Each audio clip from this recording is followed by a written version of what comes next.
Comment augmenter son estime de soi sans passer pour un égocentrique? Bonjour et bienvenue, je suis Stéphanie, ancienne DRH, devenue conférencière et coach professionnel.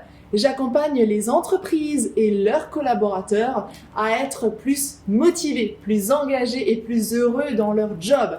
Parce que je suis convaincue que nous avons tous de merveilleux talents, mais nous ne savons pas tous comment les utiliser et surtout comment les révéler.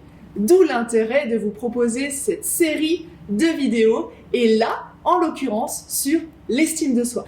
Je vous propose, avant d'aller dans le vif du sujet, de télécharger tout de suite, maintenant, le guide. Vous trouverez le lien dans la description de cette vidéo.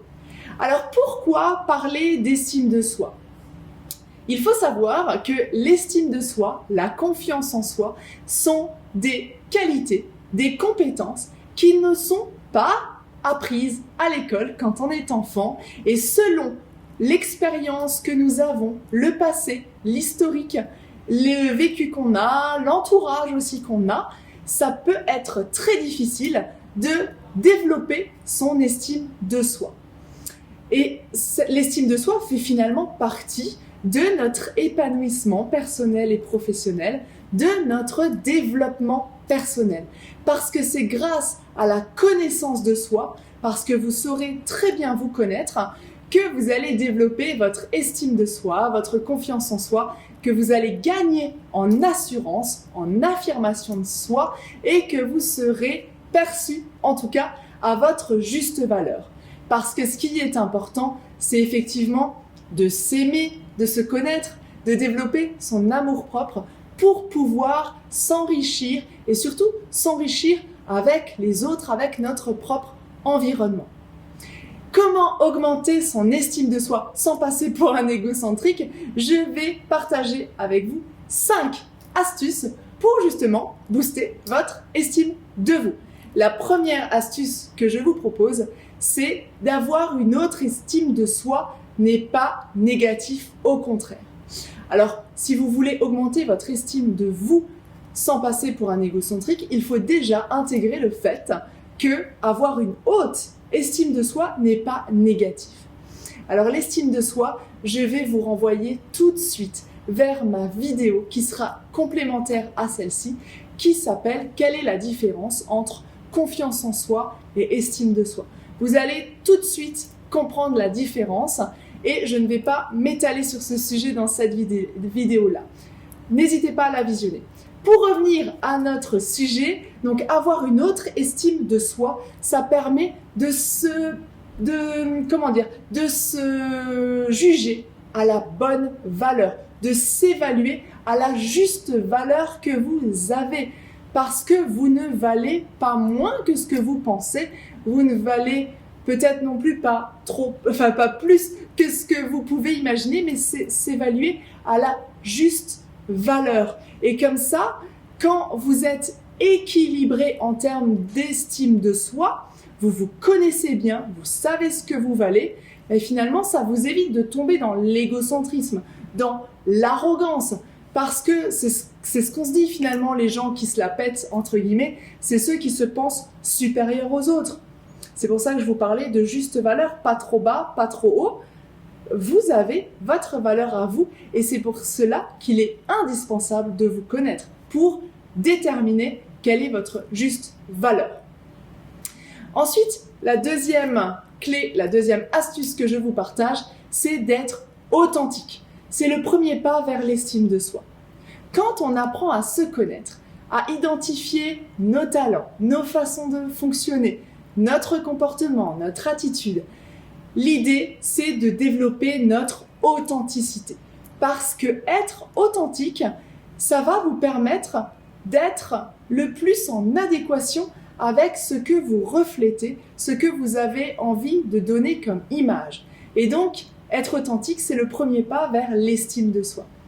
Être authentique, bien sûr, ça ne veut pas dire s'effacer, ne pas donner son point de vue. Au contraire, c'est de donner votre point de vue, d'exprimer votre opinion en fonction de ce que vous pensez réellement pour ne pas vous fondre dans la masse.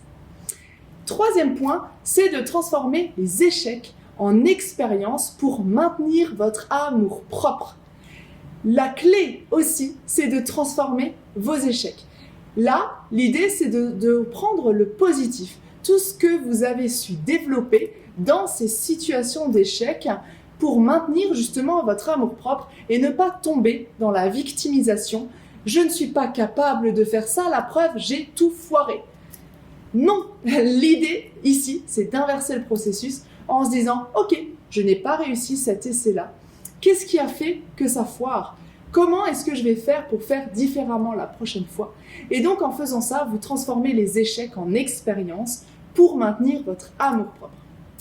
Ensuite, le quatrième, c'est d'être indulgent envers vous-même si vous vous aimez. Et je suis persuadée que dans beaucoup de cas, vous vous traitez pire que vous traiterez vos collègues, votre famille ou vos clients. Je le vois souvent. C'est quelque chose que je lutte aussi de mon côté parce que souvent, on est trop exigeant envers nous-mêmes. L'idée ici, c'est vraiment d'être indulgent, de se dire « mais je ne suis qu'un être humain doté d'une sensibilité.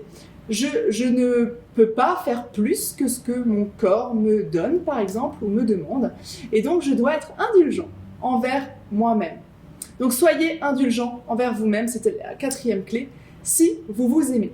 Et la dernière clé, la cinquième clé, c'est vos défauts ne doivent pas diminuer l'estime de soi.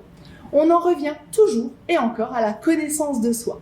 Connaissez-vous bien, comme ça, vous saurez vos qualités et vous saurez aussi que vos défauts peuvent être améliorés. Vous connaissez vos défauts, ce qui veut dire que vous êtes en conscience. Vous savez que vous ne pouvez pas faire certaines choses de telle manière-là. Sinon, vous allez baisser votre estime de vous. Donc la cinquième clé, c'était vraiment vos défauts ne doivent pas diminuer l'estime de soi. Voilà, vous connaissez maintenant 5 astuces pour augmenter son estime de soi sans passer pour un égocentrique. Je vous invite à mettre vos commentaires. Je serai très curieuse et intéressée de lire qu'est-ce que vous faites pour ne pas passer pour un égocentrique tout en ayant un bon niveau d'estime de soi. Dites-moi dans les commentaires, participez à ces échanges, à cette communauté de manière à nous faire évoluer collectivement. Je vous invite, si ce n'est pas encore fait, à vous abonner à ma chaîne YouTube en cliquant sur le bouton s'abonner et ensuite en appuyant sur la cloche qui vous permettra d'être notifié dès que vous recevrez une nouvelle vidéo. Passez surtout à l'action, travaillez sur votre estime de vous, mettez en place des défis de manière à vraiment passer à l'action et transformer votre vie. Vous avez d'ailleurs une autre vidéo que je peux vous recommander qui est comment rebondir après un échec professionnel. Feuilletez, regardez ce qu'il y a comme vidéo dans cette playlist et vous trouverez sûrement votre bonheur.